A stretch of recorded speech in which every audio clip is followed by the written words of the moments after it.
So Hell Is Us is the game that when we saw it revealed, I think it was Gamescom or Summer Games Fest last year, we were like, oh, it looks like Death Stranding mixed with Stalker, mixed with Fallout. Like it was a very weird, trippy sort of game. Maybe like a little Once Human in there. It's very weird. But they have another round of previews out, and they also just dropped a demo, which I have installed to play live for all of you. And they also revealed some performance recommended PC specs, which are crazy. Okay, like some of these are insane. Their ultra settings, which to be fair is ultra, this is supposed to be top tier. Their ultra achieves 4K 30. I don't know if it, always used upscaling. So this is with upscaling. With upscaling to hit 4K 30 ultra, you need a 4090. Woof. Woof. Okay, so we're gonna boot it up. I have a 4090 in this PC.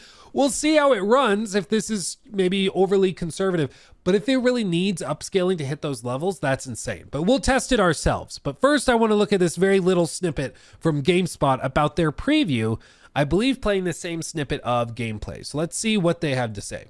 People love to categorize games. It used to be pretty easy.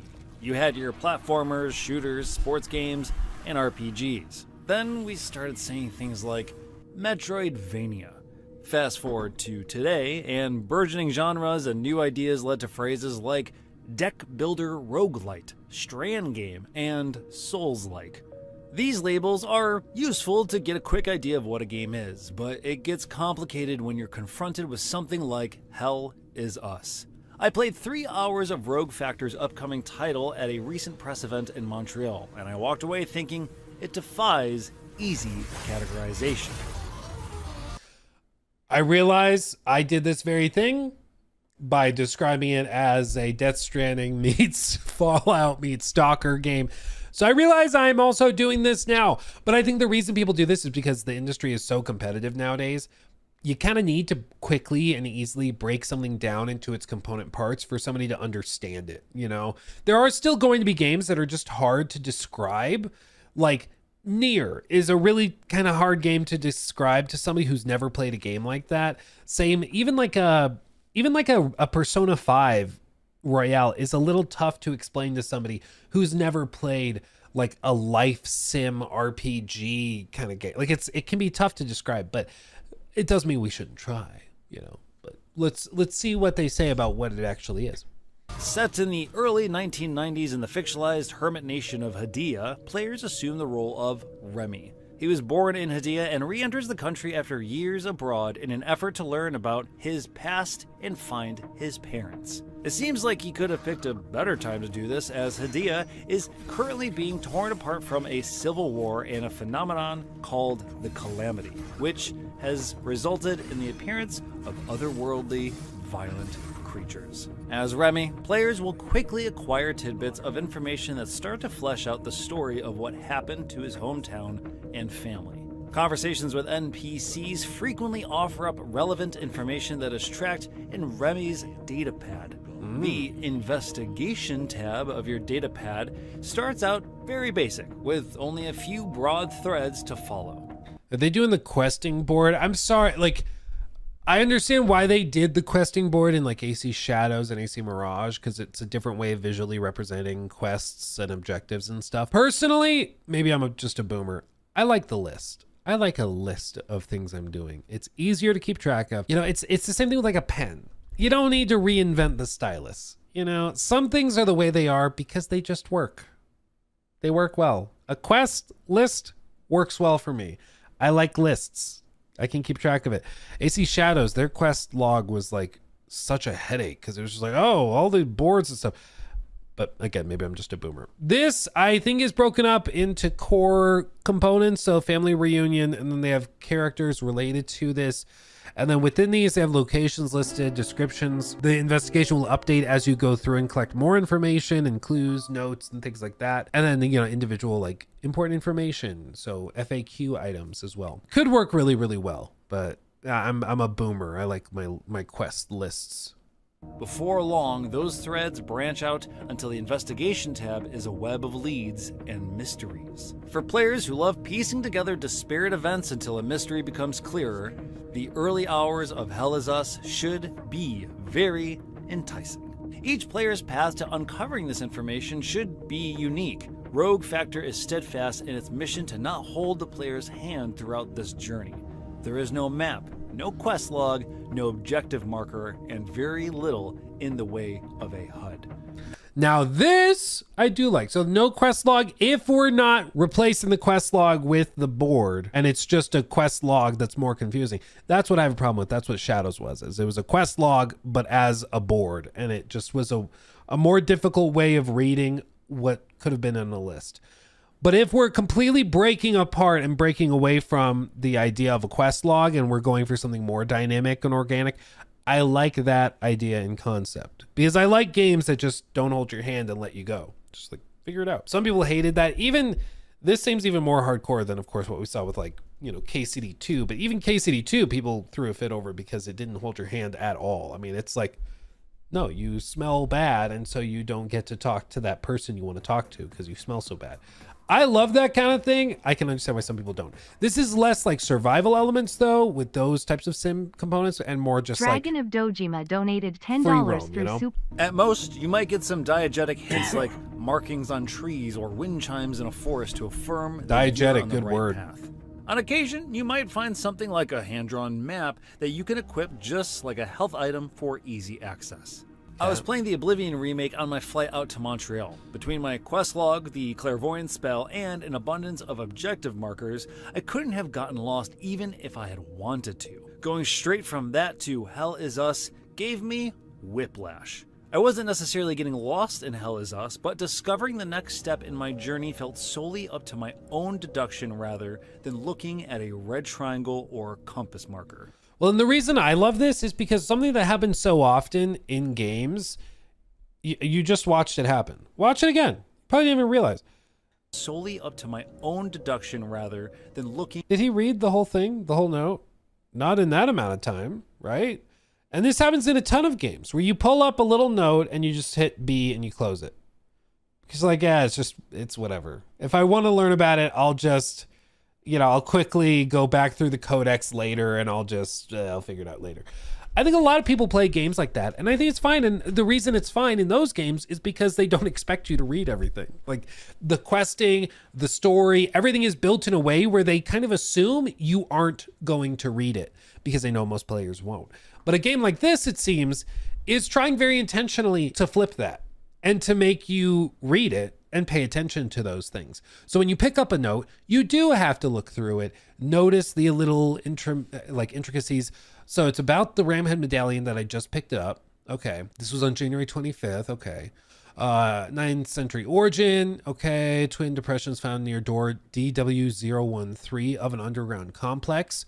Okay, so maybe if we can find that complex or find door DW013, we can find more of these, or maybe the origin of it, why it's important. Transport to facility ZC01, maybe we can find that area. All of that can be important because they set the expectation of the player that you're going to need to dig into this. You're going to need to pay attention to it, read it, maybe even take notes. It's something that, some people hear and it's like, that sounds miserable.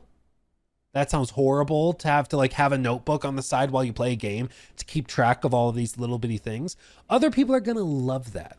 But this is why I think it's so awesome to see games made in a way that does not appeal to everybody. Because if you appeal to everybody, you end up with a game that just kind of leaves you like, it doesn't do anything phenomenally well because it takes no risks.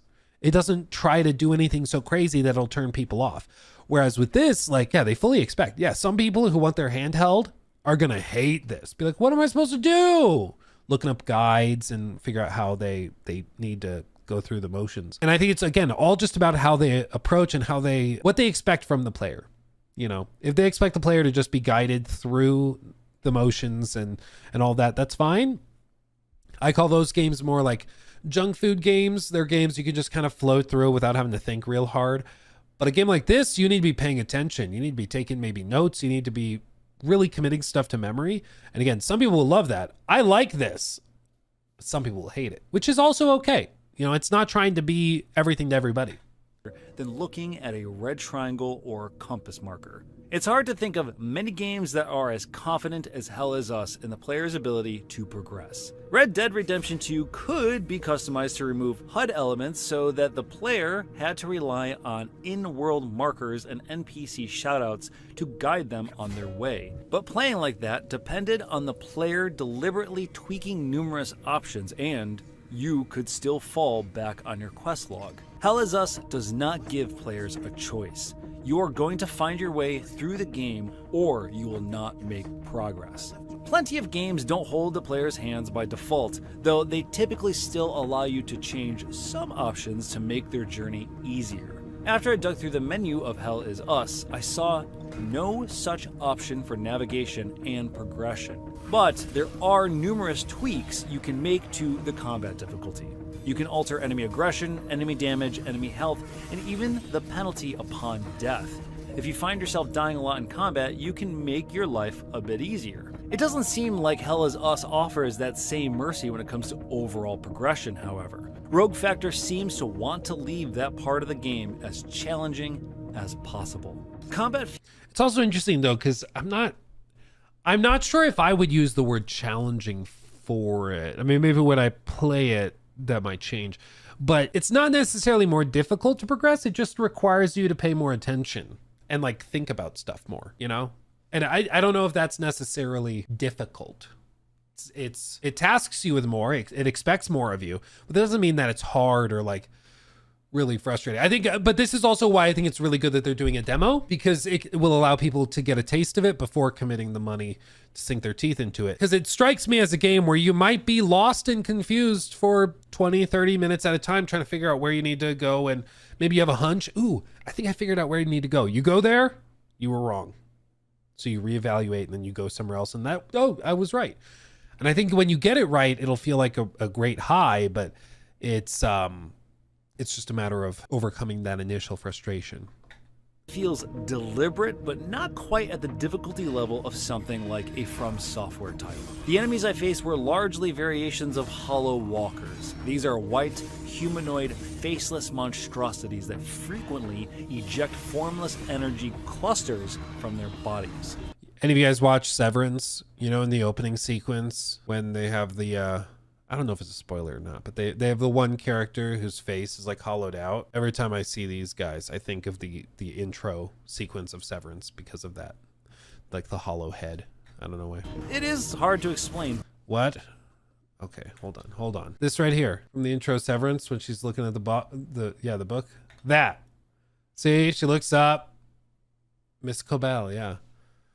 And the face is hollow. That's what I see when I see these guys with a hollow face. But their look and movement is fascinating See? and disturbing. Often they're connected via an umbilical cord to these energy clusters, which you have to destroy before you can deal damage to the base form. Your options in combat are fairly simple at the outset. There's a standard attack and a heavy attack, the latter of which you have to charge up, and a drone can be deployed to distract enemies, which is especially helpful when facing groups. None of this is particularly unique among third-person action games, but at one point during my session, I was instructed to load a save from later in the game and saw widely expanded options for combat. Each weapon levels up independently as you use it, and I discovered several in my relatively short time with the game. I have no doubt that Hell Is Us will allow players to approach combat in a way that's tailored to their style. One of my favorite elements of the game is essentially active reload, but for restoring health. As you land successive hits on enemies, you'll see floating particles around Remy. With a well-timed press of a button, these particle clusters will restore health. An element of risk-reward is present because if you allow more particles to form by continuing to attack, you'll recover a larger chunk of health. But if you take damage or miss the window of opportunity, they disappear and you recover nothing. It's a great system and adds a fun layer to the usual attack, parry, dodge formula. After 3 hours with Hell Is Us, I'm certainly more intrigued than I was coming in. It's a unique game in ways that can't be easily communicated via a short state of play trailer. I feel like it's bound to be polarizing. Some players will thrive on the level of player agency Hell Is Us offers, while others will butt their heads against it and quit in frustration. I'm leaning toward the former. This is a game filled with bold, confident, deliberate design decisions on the part of Rogue Factor, and it'll be interesting to see how players react when it releases September 4th. And I love that. I love bold, confident design choices. I eat that up. And it's something we need more of instead of these games that try to just be everything to everybody. Again, at least in my opinion. Now, they do have a demo out. And I downloaded it. And I want to see, because again, we started this segment mentioning the performance demands, because they did release PC specs. And on this, they say always used upscaling. Now, they don't say if that's running on quality mode. They don't say if that's running on performance mode or ultra performance, or even which upscaler it is. But even with that, their recommended specs only achieve 1080p 60. And it could be just confusingly worded as 1080p is the base resolution upscaled to something else. Or they could be saying that it's 1080p after upscaling. I don't know, but we're about to find out, because my hardware is a 4090. They claim running on ultra settings, I should only be able to achieve 30 FPS with upscalers. So we'll see how this runs. Because the game can be really, really good. But if it runs like crap, or if it's so damn heavy that you can't basically boot it unless it looks like you're playing through a dirty window, like, I don't know what to tell you. At that point. But they have the demo up. And if we go into settings, video, borderless, very high. I mean, I guess I can crank everything to ultra. It's weird. What? Very high. This is confusing. So very high is the second to highest setting, and it sets everything to very high. When you swap to ultra, it drops it to high. So it goes down a level. That might be a glitch. So I'm going to crank everything to ultra. I don't think it's supposed to do that. So we're going to crank everything to ultra. And again, it's saying that we probably can only achieve 30 FPS with this. I'm going to put it on quality upscale. And bear in mind, this is running on a 4090. I'll hit play. Let's see how it runs. It's work of fiction. Nobody get triggered. No map. Demo save compatibility. That's all fine. Sure. Enable tutorials. I'll turn on the controller. I'm not here to play through the whole demo. I'm mainly interested in performance. Okay. Let me turn on graphics overlay real quick. Whoop. Okay. Let's see if we can get better than 30. I'm guessing cutscenes are locked to 30 is what it appears to be.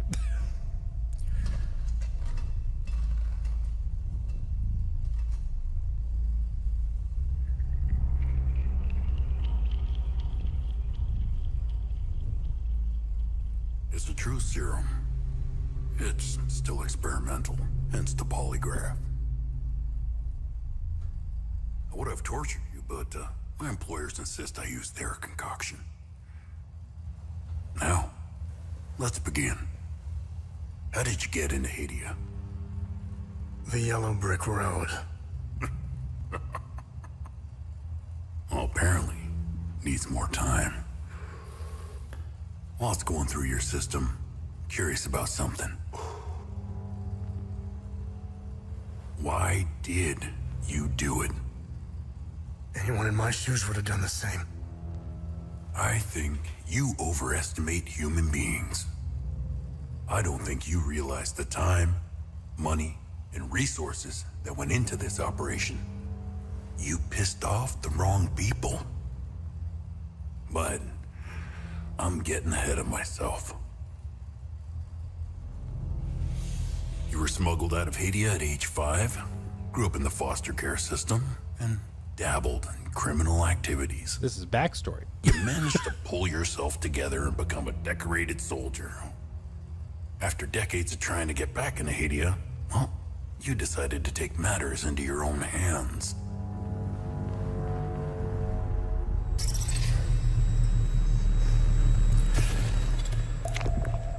Bloop. Reddit mod simulator. How dare you, 53 Nights? How dare you?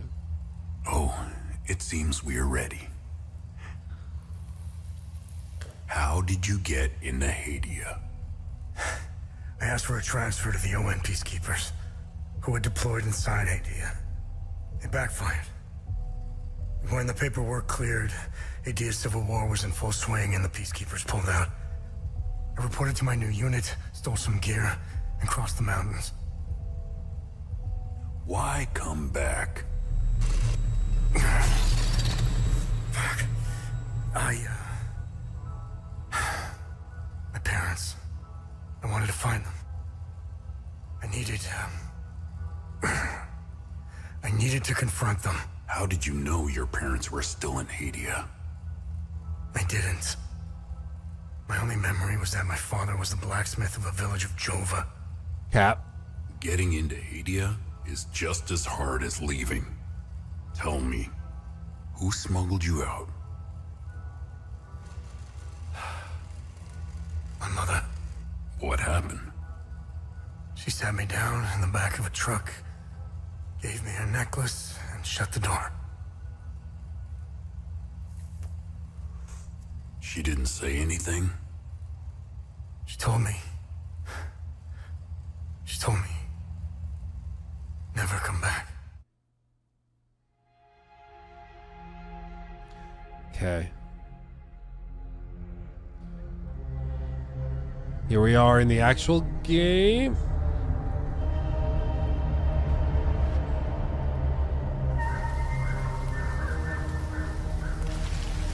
Still locked to 30.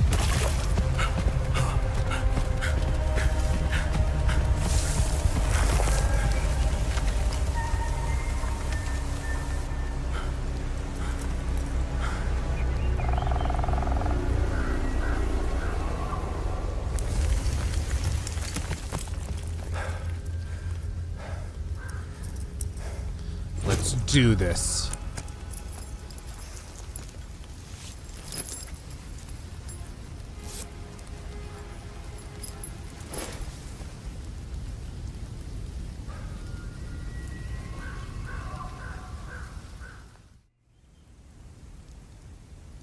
There we go. Okay. Okay. So, out the gate, it's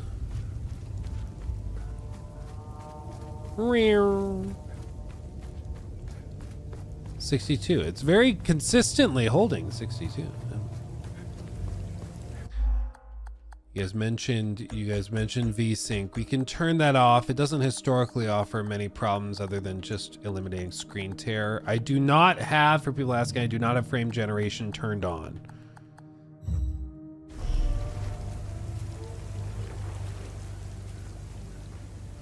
And yeah, it's not affecting performance. I don't, just transparently looking at this, I know it's a demo.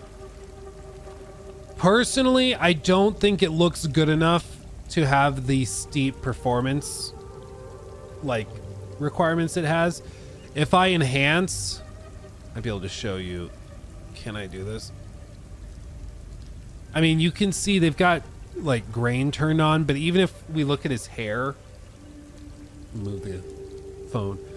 Like I don't personally think it looks good enough to be so demanding. Like I would expect if it's going to be this heavy to run that it would look a little bit better.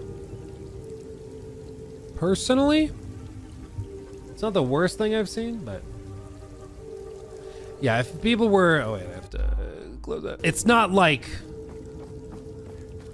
horrible or anything. Sorry. Do any of you guys get weird when you're playing games and you accidentally step on the grave? I always feel bad. Even though it's a video game, I'm like, oh, I'm sorry. I don't mean to be disrespectful. I'm sorry. Unless I'm playing KCD2, in which case I'm probably digging through the graves to find some materials. Ooh, piece of candy.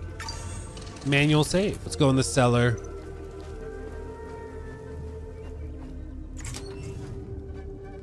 Ooh. Conversations. Let's see what the conversations are like.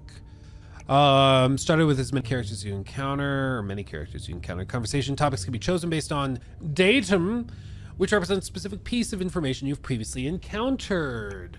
Conversing with characters may reveal additional datum, which can open up new topics of conversation. Topics that are relevant for your main objectives are listed on the left side of the screen. Listed on the right are optional topics, which reveal more about the situation, culture, or history of Hadia. This is kind of similar. Did you guys ever play those older Sherlock Holmes games? Where you had to like find the clues and then that would open up new conversation branches? It kind of reminds me of that. Ooh, so separate trade and conversation prompts. Okay. You must be lost to wander around Sinedra Forest. I'm afraid I have very little to offer. That's okay. You're welcome to stay and catch your breath. Frankly, I could use the company. It does not auto-progress. Elderly farmer. Who are you? Who are you? The name's Ernest Cadell. My family has tilled the earth here for generations. When the Sabinian army dug in for the winter, they used our home as their headquarters. I wasn't here at the time, but my sons were. When I finally came back, the Sabinians were long gone.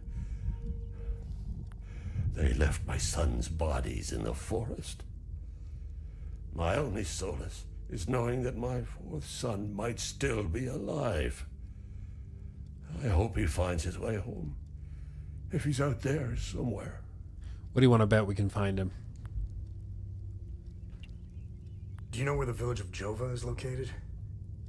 It's in Akasa Marshes. It's quite a ways from here. I'm afraid you're going to need a vehicle. Unfortunately, I have none. Dude sounds like he needs A an group of inhaler. strange-looking soldiers arrived here last night in an APC. And perhaps you can ask them for help. It's not the first time I've seen them. They always seem to be snooping around here for something. Yeah, I see what you mean, guys. It's I didn't see a cap. Hold on, can I leave for just a second? Sorry, I'll talk to you more in a moment. New area discovered. Okay. I didn't see any cap settings. Smooth the frame rate. Oh. No, go fully unlimited. What the hell are you doing? Why is it trying to smooth it to that? Yeah, thank you. Jesus Christ. I'm going to turn off DLSS. If we're actually able to achieve this. Ultra, no, post-processing. Give me ultra on that. And then I'm going to turn off DLSS. Jesus Christ, yeah. Let's go actually out in the open world.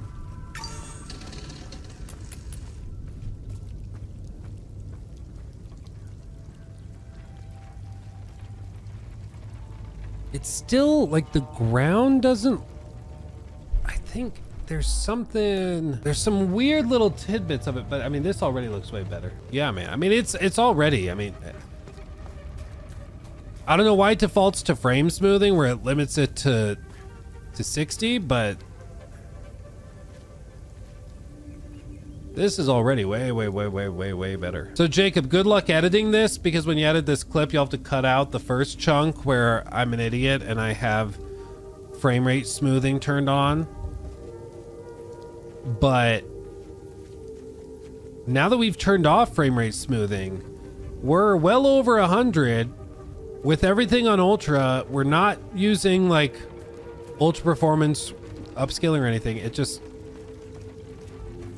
like, is it the most graphically impressive game I've ever seen? No, but it's not running at 30 frames, which is what that like spec sheet recommended or suggested we were going to be dealing with. Like, am I missing some other tiers of settings? Everything's on ultra. Yeah, everything's on ultra. I don't know where they got the 30 FPS from. I don't know. Yeah, we're full borderless. I can go, it's gonna glitch out here for a second. I can go full screen. Borderless should be running at the same resolution as the display, at least in theory. But now when we go full screen, Now we're down in this like 50-60 range.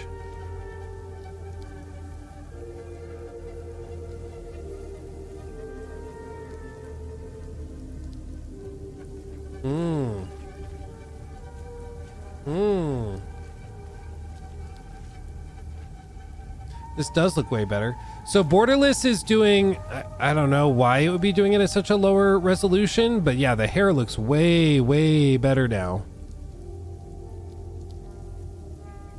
Going Borderless kind of breaks it down, but going full screen actually renders it at the full resolution. And then it starts to chug a little bit more. We're not at 30, we're floating in the 40s. Now we're in the 30s, so it's going to be scene dependent. So now we're closer. Smoothing came back on, I bet. You think so? Either way, I mean, it's a beta, so things are going to change. Quality presets, everything stayed the same there. DLAA is still on. Now if we do like quality, let's see what the performance is at. If now that we're actually going to 4K and we upscale. And now that we do that, we're at like, we're actually getting 60, 70, 80. So my conclusion is that I don't know what's going on. Very confusing. But now we're playing at full scale. Okay, and without combat. Yeah, combat, I think particle effects, it'll get really splashy. But with this, family reunion, exploration, maybe. Yeah, look at all this. This is very Fallout, having the little Pip-Boy. So after many headaches and tweaking with stuff, full screen Borderless causes it to render significantly lower resolution than the display resolution, which is odd, but I guess sometimes that happens. So once we go full screen exclusive, which is what it's on now, then it renders at actual 4K. And if we have DLSS turned off and it's just DLAA, like down here, then we get to a resolution that's or a performance that's much closer to what they quoted, which is in these areas over here. We get down into like the 30, 40 range, especially rounding through the forest with lots of stuff going on. Then you get around there, and then, you can start to see that their estimations were probably close, especially if you go into later game combat and things like that. But if we're playing full screen 4K, everything ultra with the 4090, and then we go DLSS, quality even, then performance goes back up and we're in the 60, 70, 80 range. Again, no combat on screen right now, but still there's plenty going on here. Water sim, trees, forests, big assets in the background. Even if we go downstairs to a conversation, it stays pretty solid. So, I mean, I think they're being very, very conservative with their 30 FPS estimate, because even with upscaling turned on in this relatively like dense scene, we're still seeing decent frame rates. So I don't think it's as bad as we expected it to be, or as it initially looked. It's heavy. I don't think it's the most beautiful like game I've ever seen, but I don't think it's as bad as they were suggesting it was going to be, which is good. It's good, but definitely try the demo before you go too deep, I think. Jimbo404 donated $10 through Super Chat. It is crazy how you need to turn on DLSS to improve performance on UE5 games. I mean, I think it's really unfortunate that now it's basically in the spec sheet. I mean, as we saw, they have in the spec sheet, yeah, this is with upscaling turned on. And I'm not sure how they're hitting that, unless it's DLAA that they're talking about. But I mean, it's running like twice as well, in some cases 3 times as well as they were initially quoting.